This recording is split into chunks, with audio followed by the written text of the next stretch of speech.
हाँ जी, good morning students. बेटा आज हम जो ये लेसन हमारा हुआ है 15 नीलकंठ, इसके वर्ड मीनिंग और क्वेश्चन आंसर करेंगे। तो आप देखिए वर्ड मीनिंग। चिड़ीमार, पक्षियों को पकड़ने वाला। 12, बार बार। शावक, बच्चा। अनुसरण, पीछे पीछे चलना। आविर्भूत, प्रकट। नव आगंतुक, नया नया आया हुआ। मार्जारी, मादा बिल्ली। सघन, बहुत घनी। बंकिम, टेढ़ा। नीलाभ, नीली आभा। ग्रीवा, गर्दन। भंगिमा, मुद्रा। युति, चमक। उद्दीप्त होना, चमकना। श्याम, काली। मंथर, धीमी। चंचु प्रहार, चोंच से चोट करना। आर्त क्रंदन, दर्द भरी आवाज में चीखना। जैसे किसी को दर्द हो जाए ना तो जोर जोर से चीखता है, वो होता है आर्त क्रंदन। व्यथा, पीड़ा। निश्चेष्ट, बेहोश होना। उष्णता, गर्मी। अधर, बीच में, न तो ऊपर ना नीचे, बीच में लटकना। कार्तिकेय, शिव का पुत्र। सोपान, सीढ़ी। करुण कथा, दुख भरी कहानी। विरल, बहुत कम। पूंज, बाण की रस्सी। सारांश, निचोड़। कुब्जा, कुबड़ी। दुकेली, जो अकेली न हो। मेघाच्छन्न, बादलों से ढका हुआ। केका, मोर की बोली। सुरम्य, मनोहर। सुरम्य क्या होता है? मनोहर। अब क्वेश्चन देखिए। मोर मोरनी के नाम किस आधार पर रखे गए? मोरनी नीलाभ ग्रीवा अर्थात नीली गर्दन के कारण मोर का नाम रखा गया नीलकंठ। जो मोर की गर्दन थी वो नीली थी, इस कारण मोर का नाम क्या रखा गया?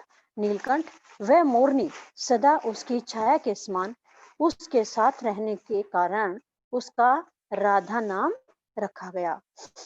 जो मोरनी थी वह सदा मोर के साथ उसकी छाया के समान रहती थी, इस कारण उसका नाम क्या रखा गया? राधा। मोर का नाम किस लिए रखा गया? नीलकंठ।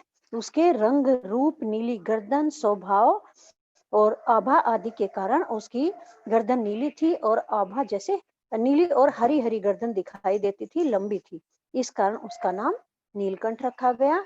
और राधा का नाम मोरनी का नाम राधा किस लिए रखा गया? वह छाया के समान जो नीलकंठ है उसके सदा साथ साथ रहती थी। अब सेकंड क्वेश्चन है, जाली के घर में पहुंचने पर मोर के बच्चों का किस प्रकार स्वागत हुआ? जाली के बड़े घर में यानी जाली घर में जब ये मोर के बच्चे पहुंचे तो इनका स्वागत किस प्रकार से किया बाकी जीव जंतुओं ने? तो देखिए आंसर। दोनों नव आगंतुकों ने पहले से ही रहने वाले में वैसा ही कुतूहल जगाया जैसा नववधु के आगमन पर परिवार में स्वाभाविक है। दोनों नव आगंतुक, नए नए मेहमान, ये जो पहले से वहां जीव जंतु रहते थे उनमें ऐसा कुतूहल पैदा कर दिया, जैसे ऐसा जोश पैदा कर दिया जैसे कि कोई नई नई दुल्हन घर पर आती है तो परिवार में खुशियां मनाई जाती है। तो इसी तरह से इन दोनों पक्षियों के आने पर जाली घर में खुशियां मनाई गई। लक्का कबूतर नाचना छोड़कर उनके चारों ओर घूम घूम कर गुटरगू की रागनी अलापने लगे। जो लक्का कबूतर था उसने नाचना छोड़ दिया और उनके स्वागत के लिए उनके चारों ओर गुटरगू गुटरगू करके घूमने लगा। बड़े खरगोश सभ्य सभासदों के समान क्रम में बैठकर उनका निरीक्षण करने लगे। वे जो बड़े बड़े खरगोश थे, बच्चे न होकर के बड़े खरगोश, जैसे सभ्य आदमी होता है, समझदार आदमी होता है, उनकी सभा के समान वे क्रम से बैठ करके उन दोनों पक्षियों का, मोर और मोरनी का निरीक्षण करने लगे, जांच पड़ताल करने लगे। छोटे खरगोश उनके चारों ओर कुतूहल उछल कूद मचाने लगे। जो छोटे खरगोश थे वे उनके चारों ओर घूम घूम कर उछल कूद मनाने लगे। और कैसे लग रहे थे वे? जैसे ऊन के गोले हों। तोते एक आंख बंद करके उनका परीक्षण करने लगे।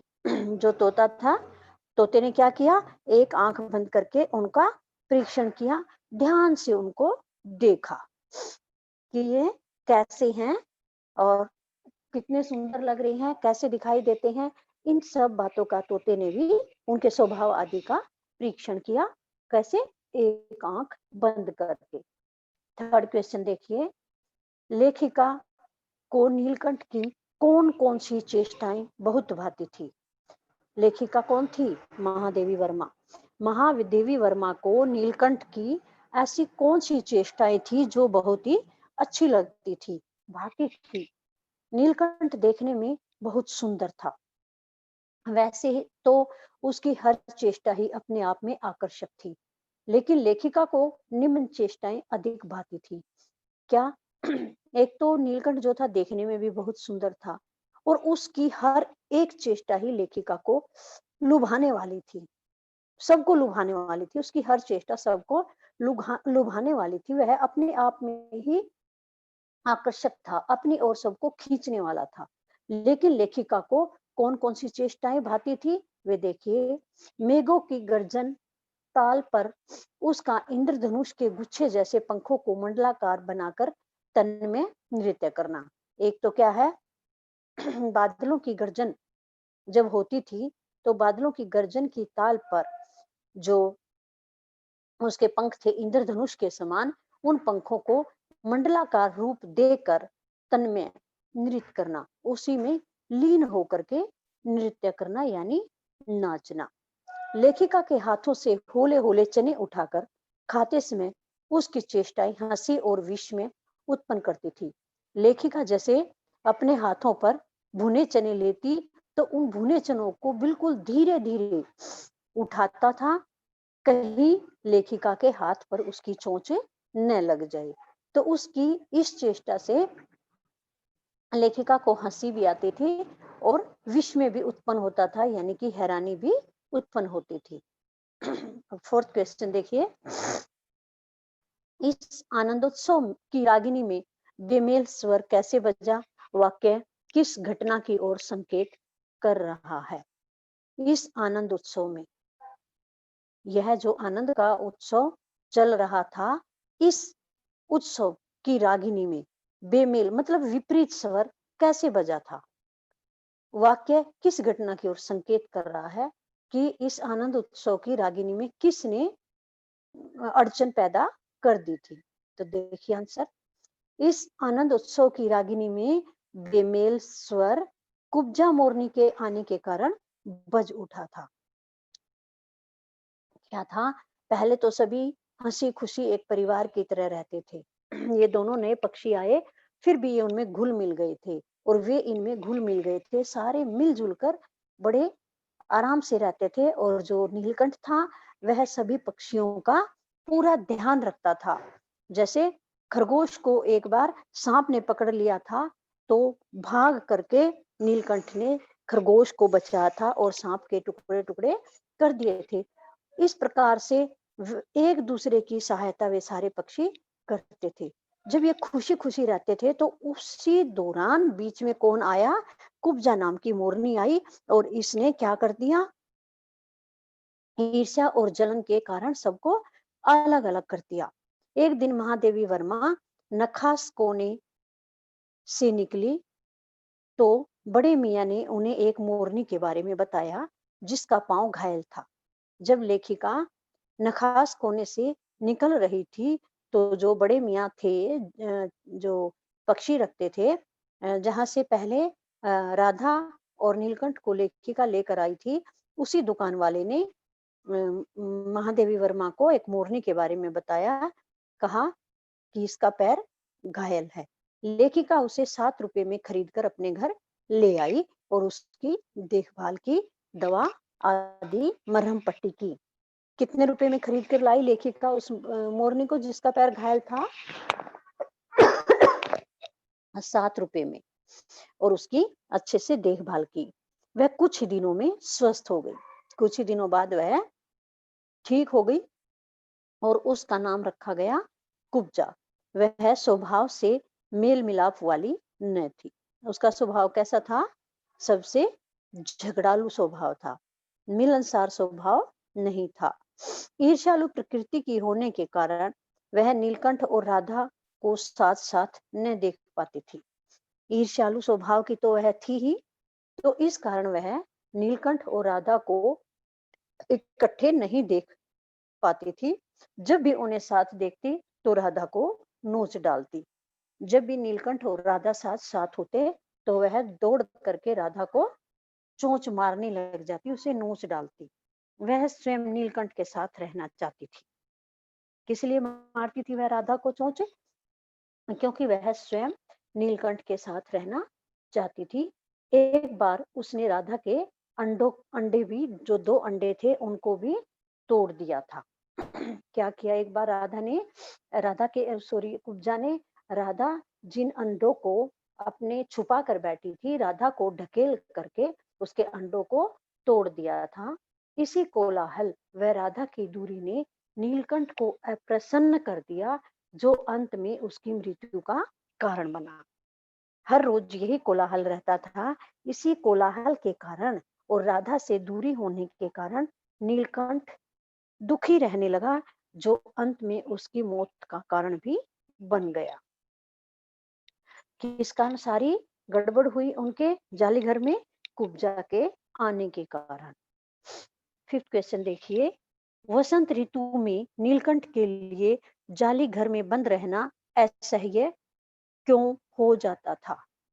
वसंत ऋतु जब आती थी तो उस ऋतु में नीलकंठ जो था जाली घर के अंदर बंद क्यों नहीं रहना चाहता था? देखिए आंसर, नीलकंठ को फलों के वृक्षों से भी अधिक पुष्पित व पल्लवित वृक्ष भाते थे। नीलकंठ जो था उसको फलों वाले वृक्षों की बजाय फूलों वाले और पत्तों वाले वृक्ष अच्छे लगते थे। इसलिए जब वसंत में आम के वृक्ष मंजरियों से लद जाते और अशोक लाल पत्तों से ढक जाता, तो नीलकंठ के लिए जाली घर में रहना असहनीय हो जाता, तो उसे छोड़ देना पड़ता। क्या होता? जब वसंत ऋतु में आम के वृक्षों पर मंजरियां आ जाती, और मंजरिया कोर होता है जो आम के लगने से पहले आता है, किसी भी फल के लगने से पहले कोर आता है।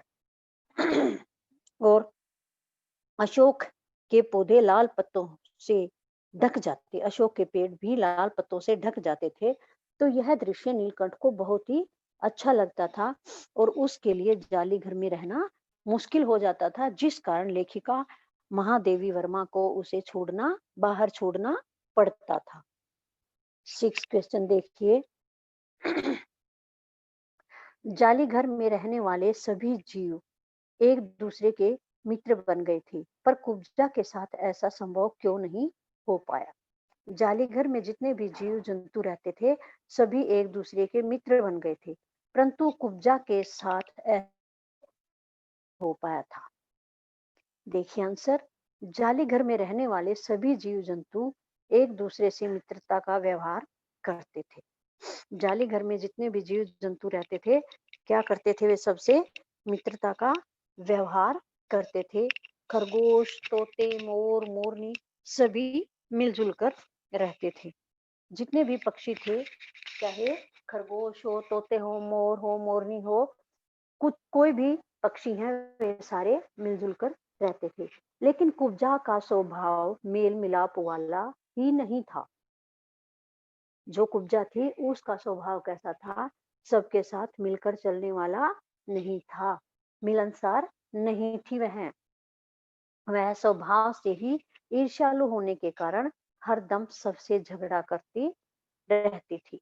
उसका स्वभाव बड़ा ही ईर्ष्यालु था, मिलनसार नहीं था, तो इसी कारण उसके मन में दूसरों के प्रति ईर्ष्या रहती थी, और ईर्ष्या होने के कारण हरदम वह सबसे झगड़ा करती रहती थी, और अपनी चोंच से नीलकंठ के पास जाने वाले हर एक पक्षी को नोच डालती थी। और क्या करती थी? जो पक्षी नीलकंठ के पास जाता था, हर एक पक्षी को अपनी चोंच से नोच डालती थी। वह किसी को भी नीलकंठ के पास आने नहीं देती थी। वह किसी भी पक्षी को नीलकंठ के पास आने देना नहीं चाहती थी। यहाँ तक कि उसने इसी ईर्ष्यावश राधा के अंडों को भी तोड़ दिया था। ईर्ष्या के कारण ही उसने राधा के अंडों तक को भी तोड़ दिया था। इसी कारण वह किसी की मित्र न बन सकी। इसी कारण अपने इसी स्वभाव के कारण, अपने ईर्ष्यालु स्वभाव के कारण, मिलनसार स्वभाव न होने के कारण वह किसी की भी मित्र नहीं बन सकी थी। 7th क्वेश्चन है, नीलकंठ ने खरगोश के बच्चे को सांप से किस तरह छुड़ाया था, किस तरह बचाया था? इस घटना के आधार पर नीलकंठ के स्वभाव की विशेषताओं का उल्लेख कीजिए। नीलकंठ ने खरगोश के बच्चे को सांप से छुड़ाया था ना, तो किस प्रकार छुड़ाया था उसका वर्णन कीजिए और इस घटना के आधार पर नीलकंठ की जो विशेषताओं के बारे में पता चलता है उसके बारे में भी बताइए। एक बार एक सांप पशुओं के जाली घर के भीतर आ गया। सब जीव जंतु इधर उधर भागकर छिप गए। जाली घर में रहते थे ना सभी जीव जंतु, तो क्या हुआ, एक बार एक सांप पशुओं वाले जाली घर के अंदर, जो जाली घर में पशु पक्षी रहते थे उसके अंदर सांप आ गया। सब जीव जंतु डर गए और इधर उधर जाकर के छिप गए। परंतु एक शिशु खरगोश सांप की पकड़ में आ ही गया। सभी जीव जंतु सांप से डरकर इधर उधर छिप गए, परंतु एक छोटा सा खरगोश का बच्चा किसी प्रकार से छिप नहीं सका और उसे सांप ने पकड़ लिया। सांप ने उसे निगलना चाहा और उसका आधा पिछला शरीर मुंह में दबा लिया। सांप ने क्या सोचा, उस छोटे से खरगोश के बच्चे को, कि मैं निगलना चाहा और उसको कहां से पकड़ा था, पीछे वाले हिस्से से मुंह में दबा लिया था। नन्हा खरगोश धीरे धीरे ची ची कर रहा था। यदि उसे मुंह की तरफ से खरगोश को मुंह की तरफ से मुंह में दबाता जो सांप पे, तो खरगोश आवाज भी नहीं निकाल सकता था। लेकिन उसको पीछे से उसके पिछले शरीर को अपने मुंह में दबाया था, तो उसका मुंह बाहर होने के कारण वह धीरे धीरे, दर्द के कारण आवाज भी जोर से नहीं निकल रही थी, उसको अच्छी तरह से दबा दिया था सांप ने, तो इस कारण वह धीरे धीरे ची ची करने लगा। नीलकंठ जो था वह सोया हुआ था, झूले के अंदर सोया हुआ था। तो जैसे ही नीलकंठ ने यह क्रंदन सुना, दर्द के कारण जोर से चिल्लाना, दर्द के कारण कराहना, तो जब यह क्रंदन सुना तो वह झट से अपने पंखों को समेटता हुआ झूले से नीचे आ गया। जैसे ही नीलकंठ ने यह क्रंदन सुना तो वह झट से अपने पंखों को इकट्ठा करके झूले से नीचे आ गया। अब उसने बहुत सतर्क होकर सांप के फन के पास पंजों से दबाया और फिर अपनी चोंच से इतने प्रहार उस पर किए कि वह अधमरा हो गया और फन की पकड़ ढीली होते ही खरगोश का बच्चा मुख से निकल आया। क्या हुआ, अब सांप ने क्या किया, बहुत ही सतर्क होकर के, बहुत ही सावधानी से सांप के फन के पास की जगह को अपने मुख से, अपने हाँ, पंजों से उसको दबाया, फिर अपनी चोंच से उस पर इतने प्रहार किए कि वह अधमरा हो गया और जो फन से उसने खरगोश के बच्चे को पकड़ रखा था, उस फन की पकड़ ढीली हो गई। खरगोश का बच्चा मुख से तो निकल आया, लेकिन निश्चेष सा हो गया था, बेहोश सा हो गया था। इस प्रकार नीलकंठ ने खरगोश के बच्चे को सांप से बचाया था।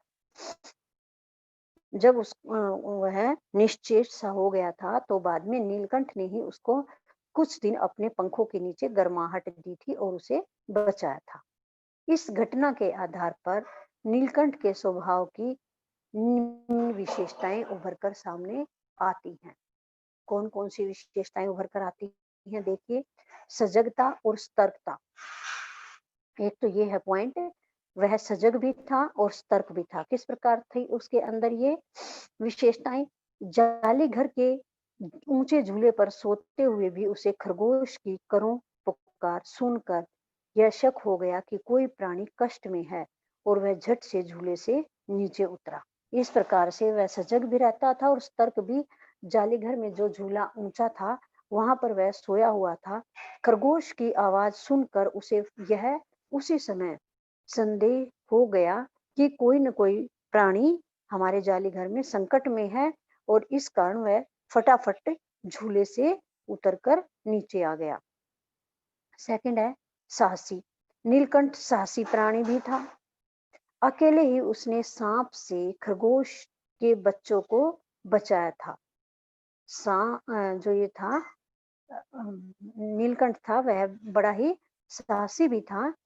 जो सांप ने खरगोश को पकड़ रखा था, अकेले ही उसने सांप से खरगोश को बचा लिया था, और सांप के 2 टुकड़े करके अपनी वीरता का परिचय भी दे दिया था।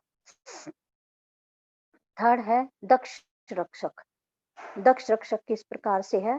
खरगोश को मौत के मुंह से बचाकर, खरगोश को मौत के मुंह से बचाकर नीलकंठ ने यह सिद्ध कर दिया था कि वह दक्ष रक्षक है। उसके रहते किसी प्राणी को कोई भय नहीं है, यानी वह सबकी रक्षा करने के लिए तैयार रहता है। दक्ष है वह रक्षा करने में, किसी की भी रक्षा करने में दक्ष है, यानी कि निपुण है। तो खरगोश को मौत के मुंह से बचाकर जो नीलकंठ था, उसने ये सिद्ध कर दिया था कि वह दक्ष रक्षक है। उसके यहाँ जाली घर में रहते किसी भी प्राणी को कोई डरने की आवश्यकता नहीं है। और भी हम बना सकते हैं इनके हेडिंग, इन्हीं में भी बदल सकते हैं। बुद्धिमान बुद्धिमान भी था। जो ये सजगता और सतर्कता है, इसकी जगह हम बुद्धिमान भी कर सकते हैं कि बुद्धिमान होने के कारण ही उसने क्या किया था, खरगोश की जैसी आवाज सुनी तो वहां पहुंच गया, और बुद्धिमानी के कारण उसके फन को था अपने पंजों से दबोच लिया और फन से उस पर प्रहार किया। और फुर्तीला भी था। फुर्तीला तो था ही, कि जैसे उसने आवाज सुनी झूले से, वह फटाफट पंखों को समेट करके नीचे भागा और खरगोश के बच्चे को बचाया। चौकन्ना भी था। जैसे ऊपर सोया हुआ था, तो खरगोश की जरा सी आवाज सुनी कि कोई न कोई मुसीबत में है, फटाफट वह भागा और खरगोश के बच्चे को उसने बचाया। और बहादुरी का भी हम पॉइंट दे सकते हैं इसमें। बहादुरी के कारण ही नीलकंठ ने अपनी बहादुरी दिखाते हुए खरगोश के बच्चे को अकेले ही सांप के मुंह से बचा लिया। ठीक है, तो इसमें ये दूसरे हेडिंग जो मैंने बताए हैं, ये भी आप बना सकते हो। तो आपको ये वर्ड मीनिंग और 7 क्वेश्चन है, ये आपको लर्न भी करने हैं और राइट भी करने हैं। अब मैं क्वेश्चन काफी सारे हैं, तो एक बार डिस्कस करवा चुकी हूँ। मैं अब आपसे सुनती हूँ कि आपको कितना समझ आया है। तो बी रेडी, सुनाने के लिए रेडी हो जाइए। जिसका नाम बोलूंगी वही बच्चा सुनाएगा।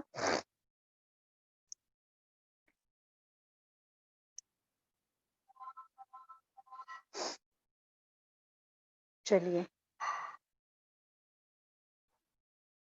वर्षा।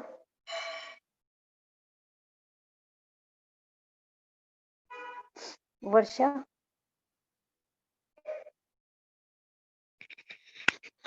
राजन सर। राजन सर। हेलो राजन सर।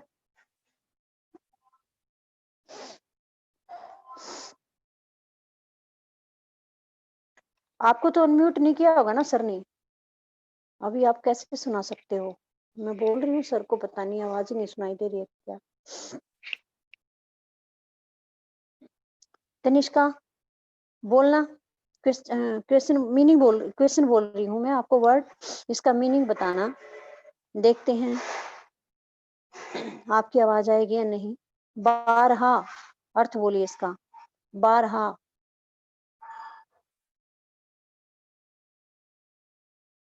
बारहा। आपको सर ने अनम्यूट नहीं किया अभी।